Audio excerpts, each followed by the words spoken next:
बड़ी खबर है बिहार से आ रही है। बिहार के सिवान में गला रेत कर दारोगा की हत्या कर दी गई है। खेत में खून से लथपथ दारोगा का शव बरामद हुआ है। दारोगा का शव मिलने से इलाके में दहशत फैली है। शव को कब्जे में लेकर पुलिस फिलहाल जांच में जुटी है। दरअसल घटना दरौदा थाना इलाके के सिरसाव नवका टोला गांव की बताई जा रही है। बताया ये जा रहा है कि सुबह खेत की तरफ जाने के दौरान ग्रामीणों ने दारोगा का शव खून से लथपथ स्थिति में देखा तो पुलिस को सूचना दी गई, जिसके बाद मौके पर पुलिस पहुंचती है। शव को कब्जे में लिया जाता है, जांच शुरू कर दी गई है। वहीं दारोगा का शव मिलने के बाद से इलाके में दहशत का माहौल है। एसएसआई अनिरुद्ध कुमार दरौदा थाने में ही तैनात थे। साकेत हमारे सहयोगी इस वक्त हमारे साथ जुड़ चुके हैं ताजा अपडेट के साथ। साकेत, क्या जानकारी मिल पा रही है? ये अचानक से शव मिलता, वो भी ऐसे वक्त में जब चुनाव बेहद नजदीक।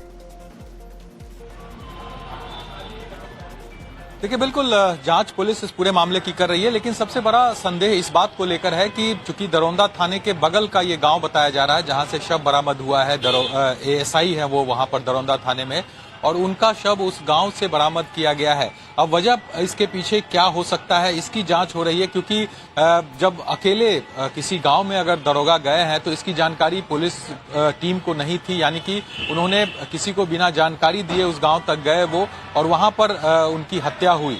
अब इसके पीछे कौन लोग शामिल थे, क्या कारण है, इसकी जांच जरूर पुलिस के द्वारा की जा रही है। जो एसपी हैं सिवान के मनोज तिवारी, उन्होंने भी इस पर बयान दिया है कि जो हत्या हुई है इसकी गहनता से जांच की जा रही है। लेकिन सवाल उठता है, क्योंकि कई जानकारी इस तरह की भी मिल रही है कि हो सकता है कि इसके पीछे कुछ व्यक्तिगत कारण भी हो सकता है। दरोगा का उस इलाके में जाना रात को और इस तरह से उनका शव बरामद होना। हालांकि ये तमाम चीजें अभी अटकलों के ही बाजार में है, क्योंकि जब तक इस पर पुलिस कुछ ठोस जवाब नहीं देती है, जांच नहीं करती है, तब तक इस पर कुछ कहना मुश्किल होगा। लेकिन आप समझिए कि एक एएसआई जो वहां पर तैनात है उसकी हत्या होती है तो निश्चित तौर पर सवाल उठता है, कानून व्यवस्था पर भी सवाल उठता है कि आखिर कैसे एएसआई की हत्या हो जाती है। और खास करके बिहार में विधानसभा का चुनाव चल रहा है, तो ऐसे में इस बीच इस तरह की घटना होना कहीं ना कहीं सरकार के कामकाज पर भी सवाल उठाएगा। विपक्ष के पास भी एक कह सकते हैं मौका मिलेगा सरकार को घेरने का।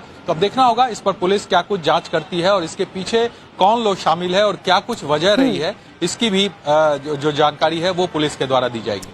हालांकि जांच तेजी से हो और जल्द से जल्द तमाम जो इन्फॉर्मेशन है वो सामने आए, क्योंकि जब इस तरह की घटनाएं होती हैं असर चुनाव पर भी देखने को मिलता है और कई सवाल जो है वो प्रशासन के ऊपर भी उठते हैं। साकेत, नजर बनाए रखिए, अपडेट जैसे ही आएगा हम आपसे लेंगे। फिलहाल आपका बहुत बहुत शुक्रिया।